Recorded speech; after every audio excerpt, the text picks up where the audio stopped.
हाँ, तुम ठीक कह रही हो। ठीक है, वापस बेटा सुनी।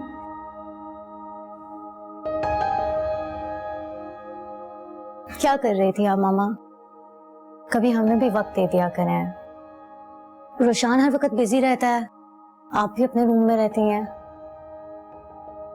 सोनी, मैं तुम लोगों की प्राइवेसी को डिस्टर्ब नहीं करना चाहती। ये क्या बात कर रही हैं आप मामा?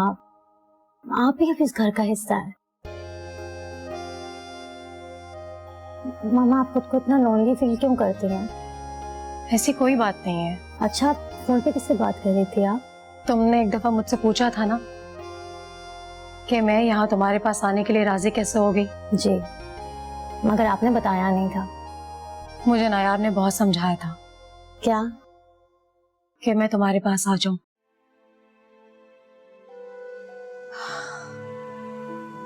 तुम जानती हो ना, पिछले दिनों में मैं नायाब और शहरयार की वजह से कितनी डिस्टर्ब थी।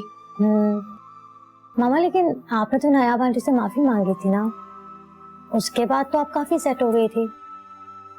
वैसे क्या बात हुई थी वहां मामा? मुझे नायाब ने बहुत समझाया था, बहुत ज्यादा।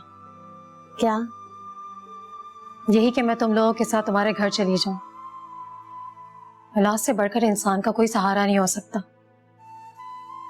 हर रिश्ता मतलबी और खुदगर्ज हो सकता है, मगर माँ और औलाद का नहीं। जी, वैसे नायाब आंटी ने ठीक कहा। औलाद माँ बाप के लिए बहुत बड़ा सहारा होती है। मामा, एक बात पूछूं मैं आपसे? हाँ पूछो।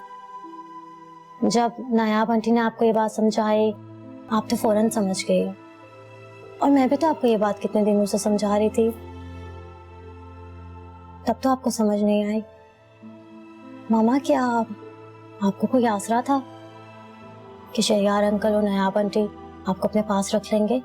नहीं नहीं, ऐसी कोई बात नहीं है। बल्कि शहरयार तो मुझे अभी भी फ्लैट ऑफर कर रहे थे, मैंने उन्हें मना कर दिया। अच्छा किया आपने। मगर मामा, मना क्यों किया? वो फ्लैट तो दे देते, मगर फिर उस पर अपना हक भी जमाते। जब मर्जी होती वहां आते जाते, और नायाब को ये बात बिल्कुल बर्दाश्त नहीं हो पाती, और उनके दरमियान फिर से तल्खियां पैदा हो जाती। बड़ी मुश्किल से तो वो दोनों एक दूसरे के करीब आए। मैं नहीं चाहती मेरी वजह से उन दोनों के दरमियान फिर से कोई दरार आए। ये तो बहुत अच्छा किया आपने मामा, बहुत अच्छा किया।